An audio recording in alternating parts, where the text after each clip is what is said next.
Radio J. Le 10-11, Lise Gutmann. Radio J. Le cinéma parlant, Lynn Toubiana. Lise Gutmann. Radio J. Et ce matin, je suis sans Lynn Toubiana, qui, la pauvre, a attrapé la grippe. On l'embrasse très fort, mais je ne suis pas seule dans le studio, puisque j'ai l'immense plaisir d'accueillir Jean-Paul Salomé pour son nouveau film « L'affaire Bojarski », d'après une histoire vraie, un film qui sort aujourd'hui. Jean-Paul Salomé, bonjour. Bonjour. Alors, merci beaucoup d'être avec nous. On parle de votre film dans tous les médias ce matin. Cela fait plusieurs jours qu'il y a des affiches incroyables partout dans le métro, sur les colonnes Maurice, etc. Et votre film, j'ai eu le plaisir de le voir. Et franchement, c'est un film qu'on ne peut que conseiller. Merci. Alors, après La syndicaliste, inspiré d'une histoire vraie, et La daronne, ces deux films avec Isabelle Huppert, votre nouveau film s'intéresse à l'affaire Bojarski, qui a défrayé la chronique dans les années 60. Alors, en quoi cette affaire vous a-t-elle intéressé au point d'en faire un film? Comment l'avez-vous découverte, cette affaire? Eh bien, c'est en fait un producteur, le producteur qui avait produit La daronne, que j'avais tourné avec Isabelle Huppert, qui un jour m'a appelé et voilà, m'a dit écoute, j'ai entendu parler d'un personnage incroyable, je pense qu'il y a quelque chose qui pourrait t'intéresser. Et en fait, ce producteur avait fait collecter toute une série de documents qu'il m'a communiqués. Et donc, je me suis retrouvé avec une documentation qui allait de coupures de presse de l'époque à les minutes du procès, des interrogatoires, des photos, des archives, des images d'archives, etc. Et tout de suite, en regardant un peu ces archives et ces documents, j'ai découvert cette histoire et cet homme que moi, je ne connaissais pas. Mais même le nom ne me rappelait rien. Et tout de suite, j'ai aimé deux choses. J'ai aimé la personnalité complexe de ce Bojarski, émigré polonais qui arrive dans la France de l'après-guerre et avec un bagage énorme d'ingénieur, comme s'il avait fait l'équivalent entre les arts et métiers et les polytechniques, et qui va se retrouver, comme on dirait aujourd'hui, sur le carreau, quoi, qui ne va pas être, dont le talent ne va pas être reconnu, enfin le diplôme même ne va pas être reconnu par la France, et qui à partir de là donc se lance dans une carrière assez particulière et devient son monnayeur. Voilà, donc c'est son destin romanesque. D'un ingénieur polonais devenu faussaire après la guerre. C'est incroyable. Alors, moi, je propose qu'on écoute tout de suite un petit extrait de la bande-annonce. Écoutons. Commissaire, un mot sur le braquage du fourgon de la Banque de France. Je ferai tout pour envoyer les coupables en prison. Comment tu t'appelles? Yann Bojarski. Il paraît que t'as du talent, Yann. 5 ans si tu te fais choper pour des faux papiers, 30 pour des faux billets. Je crois que je n'en ai jamais vu d'aussi réussi. Règle numéro 1, ne pas écouler plus d'un billet par boutique. Il est tout neuf ce billet. Règle numéro 2, rien d'ostentatoire. Règle numéro 3, la discrétion. Donc le mois dernier, on en a encore détecté plus de 2000. À la Banque de France, ils sont sur le cul. Il n'était pas censé être infalsifiable.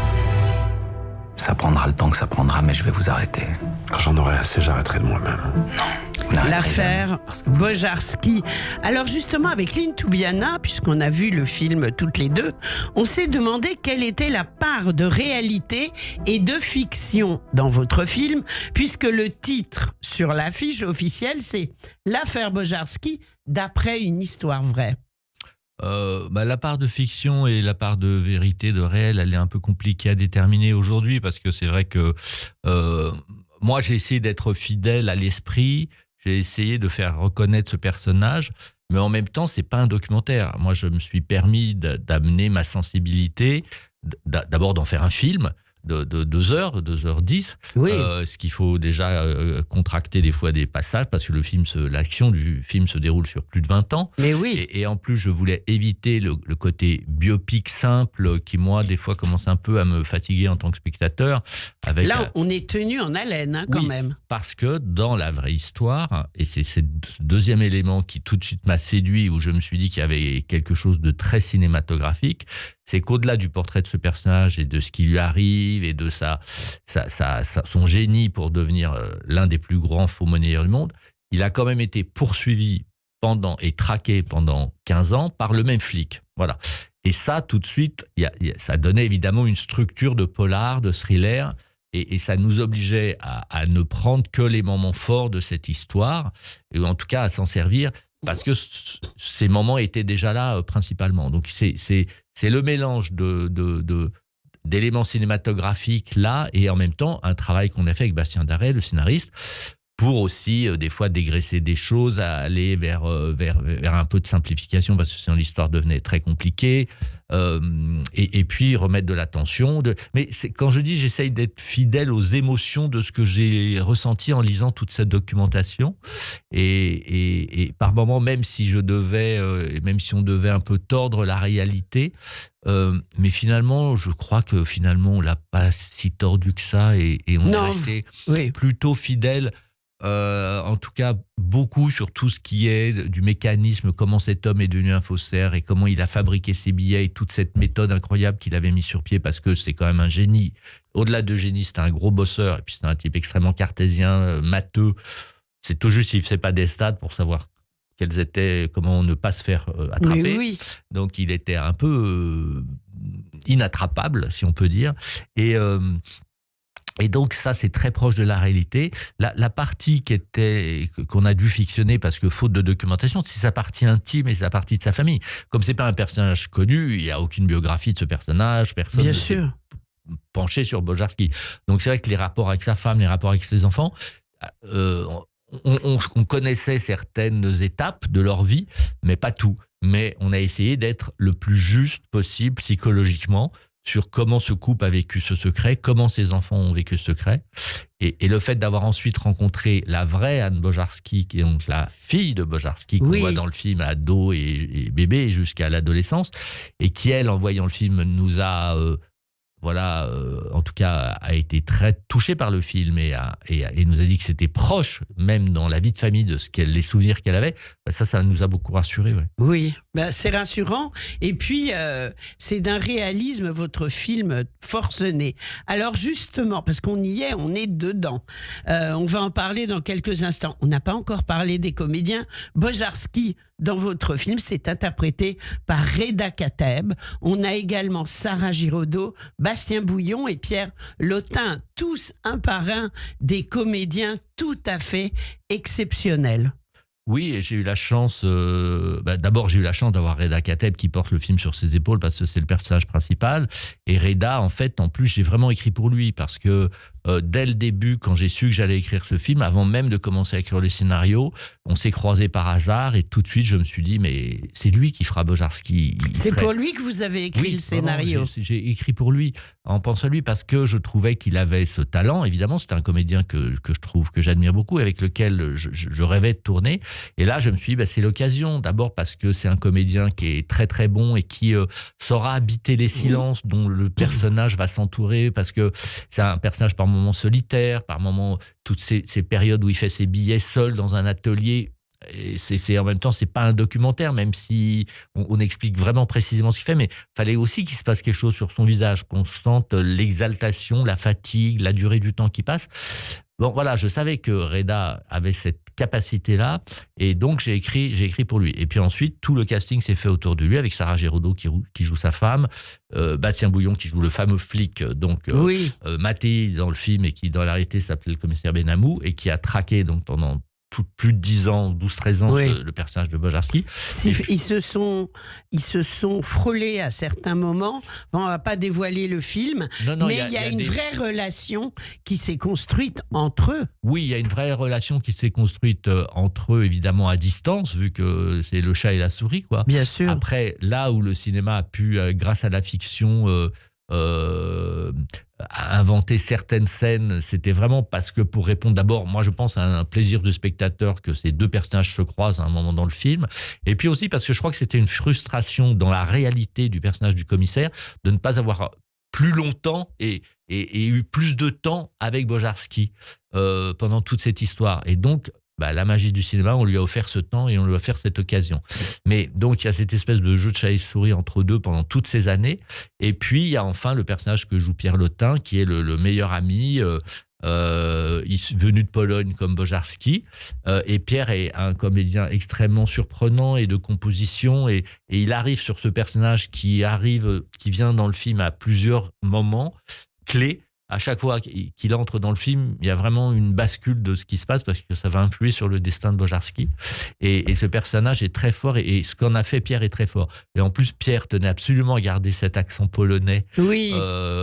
Alors que c'est pas prévu comme ça, mais comme il a la chance d'avoir une maman russe, il a pu assez facilement prendre l'accent polonais et apprendre les quelques phrases en polonais qu'il parle. Donc voilà, tout ça font que ces comédiens donnent une note réaliste. Une forte incarnation au film. Voilà. Ouais. Et une profondeur. Et ça, c'est marrant parce que ça, vraiment, je l'ai senti dès le tournage, qu'il y avait une profondeur, qu'ils étaient tous extrêmement investis, qu'ils aimaient, les personnages qu'ils interprétaient, ne voulaient pas expliquer toutes leurs failles et que c'était dans la subtilité et qu'ils étaient très à l'aise avec leurs personnages. Le tournage a duré combien de temps ? Le tournage a duré 9 semaines, 45 jours, ce qui est pas mal. Oui. Et j'ai eu la chance d'avoir ça par rapport à la production. Ça, je les en remercie. Et en même temps, vous savez... on nous demande de tourner de plus en plus vite, l'économie fait ce qu'elle est et je ne me plains pas parce que j'ai la chance de pouvoir encore faire mes films et de les faire, etc. Mais l'autre jour, je lisais un bouquin d'un des films que je vénère qui s'appelle Le Cercle Rouge de Melville, qui est un film qui dure aussi à peu près 2h10 comme nous. Comme vous. Et Le Cercle Rouge, Melville a tourné le film en 60 jours. Voilà. Oui. Donc, c'est 3 semaines de plus quand même. Oui, bien sûr. Nous, aujourd'hui... Alors voilà, alors que finalement on tourne c'est toujours des comédiens. Hein. Bien sûr. On parle de l'IA et tout ça, mais ça va pas plus vite. Hein. Non. On a des gens, on a des émotions à créer, de l'image à faire, des caméras à poser, des travelling, etc. Des textes à apprendre. Et on nous demande de tourner de plus en plus vite. Voilà. Bon, c'est un petit... tout le monde est à la même enseigne. Donc, en fait, j'ai eu du temps par rapport en ce moment à une situation financière qui est un peu compliquée pour le cinéma français. Et en même temps, par rapport à l'ambition du film, il fallait pas chômer du tout, quoi. Bien sûr. Alors, c'est vrai que ce matin, vous bénéficiez d'une presse assez incroyable. On parle du film partout et je pense que vous allez avoir une journée bien remplie avec cette sortie. Je voudrais qu'on se recale sur justement Bojarski, interprété donc par Reda Kateb, un personnage ambigu. Oui, parce que c'est un personnage qui a des contradictions fortes en lui. C'est-à-dire que c'est un personnage qui est extrêmement brillant, qui était un inventeur et un génie, et qui donc tout d'un coup se lance dans quand même une direction relativement hors la loi, devient hors la loi, on sent ses faux biais. Et en même temps, de par son enfance, de par son désir de faire famille, il épouse une femme, a des enfants. Donc, je veux dire qu'il se lance dans une vie de hors-la-loi assez peu commune déjà, qui n'est pas un bandit, c'est pas un gangster. Bojarski n'a jamais tenu une arme, il n'a jamais tué personne, il n'a jamais...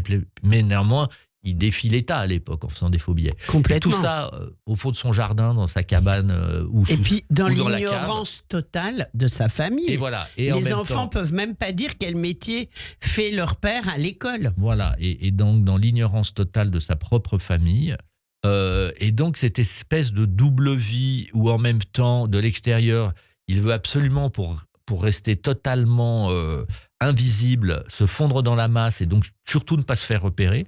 Donc finalement il mène une petite vie familiale très pépère dans la banlieue parisienne à l'époque, comme s'il était ingénieur, un petit ingénieur qui gagne bien sa vie, sauf que pas du tout. C'est quand on soulève le couvercle de la marmite, alors là, ça boue et c'est un autre personnage. Bien sûr. Et c'est ça qui était évidemment fascinant, c'est l'obstination de ce personnage, le génie, mais aussi la force de travail.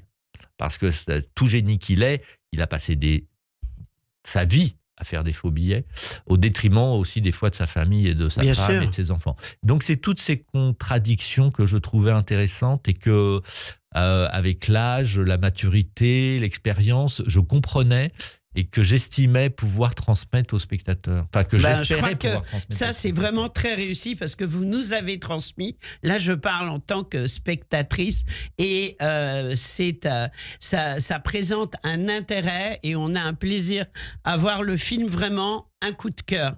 Alors, ce film, il a plusieurs entrées. Il est à la fois romanesque, il y a une belle histoire d'amour entre lui et sa femme, Sarah Giraudot. Puis c'est à la fois un polar, c'est pour ça que ça nous tient en haleine en même temps, avec cette poursuite du commissaire joué par Bastien Bouillon. Ces deux hommes qui se traquent, c'est presque des personnages dignes de Simenon, faut dire les choses. Est-ce que selon vous, votre film est plus romanesque ou plus du côté polar ou carrément les deux? C'est les deux. J'ai essayé de trouver cet équilibre qui est pas facile à faire et qu'on a, je pense, réussi grâce aux comédiens, grâce à plein de choses.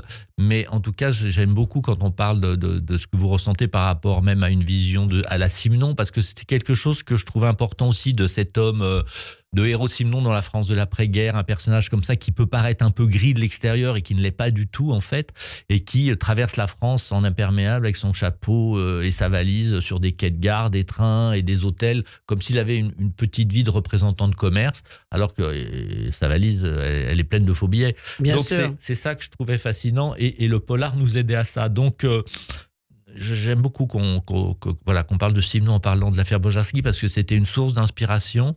Et que c'était quelque chose qui m'aidait à faire comprendre aux spectateurs la nature de l'histoire et du personnage. Donc, bien oui, sûr. ça, j'aime bien. Mais je pense que c'est les deux. Voilà, c'est le portrait. À la fois Voilà, c'est le portrait d'un homme dans une époque d'après-guerre, et puis c'est aussi un polar. Parce que c'est la traque entre deux hommes avec, au-delà de la traque, une vraie fascination qui va se tisser au fur et à mesure des années, quoi. Alors, il y a un côté de votre film qui, moi, personnellement, m'a beaucoup touchée. J'y ai été très sensible. C'est entre autres les décors et les costumes. Parce qu'on traverse plusieurs décennies, vous êtes d'accord? Ah oui. Et je trouve que l'évolution des décors en fonction des décennies et l'évolution des costumes sont assez incroyables.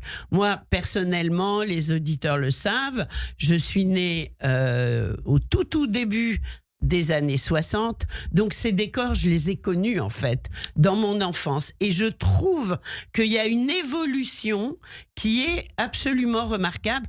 Et ce n'est pas toujours le cas. C'est quelque chose d'assez difficile à rendre en fait. Mais alors, dans le film, c'est juste parfait. Merci, parce que c'était un gros travail de l'équipe de Françoise Dupertuis, la décoratrice, et Dorothée Guiraud, la costumière, et de toute l'équipe, parce que c'est très compliqué.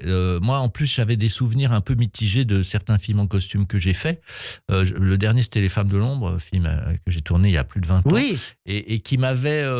je veux dire que je trouve que pour arriver à une reconstitution, ça demande un tel effort, ça demande tellement d'énergie, que j'avais peur de laisser passer des choses du film, de la nature du film et les personnages et tout ça.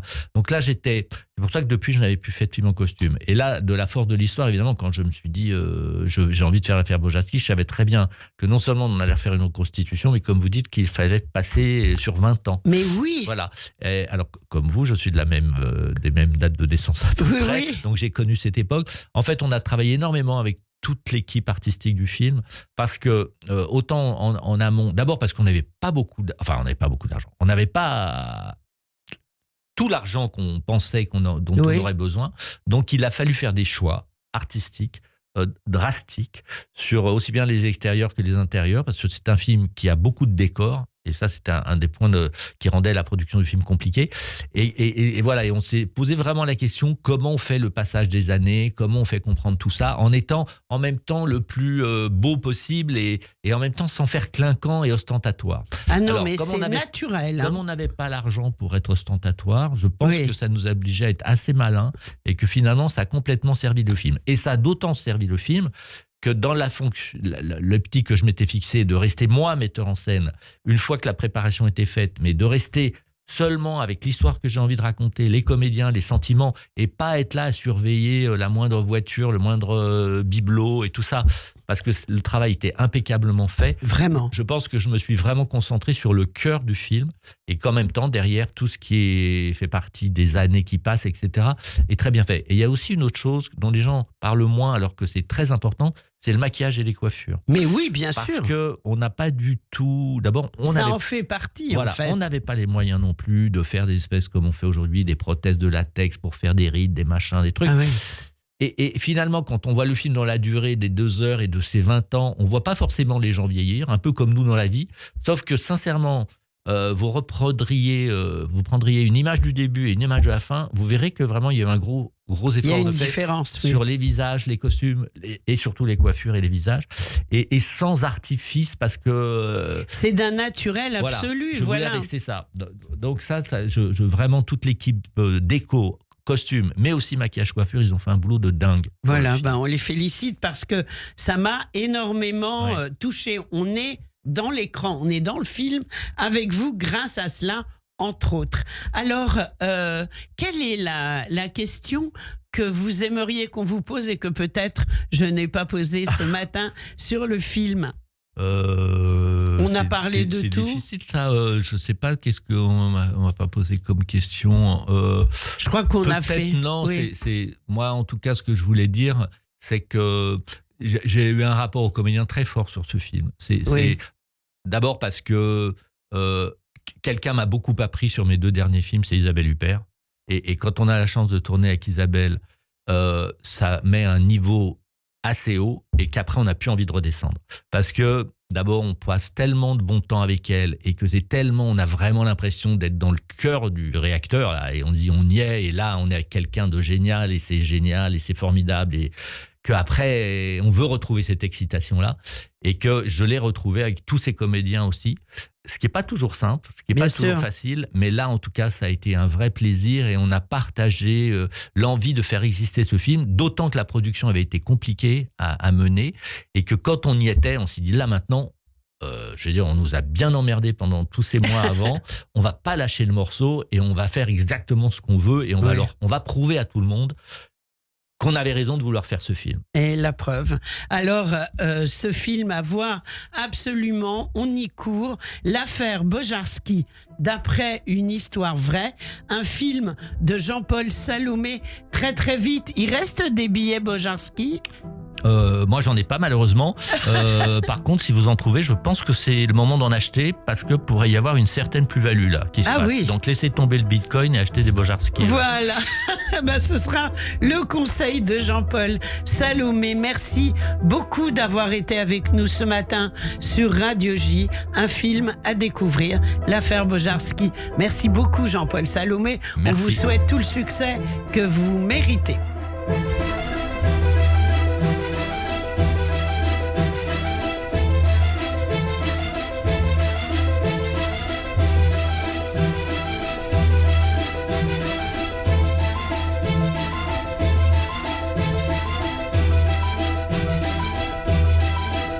Radio J, 15h-16h, Cyrielle Sarah Cohen.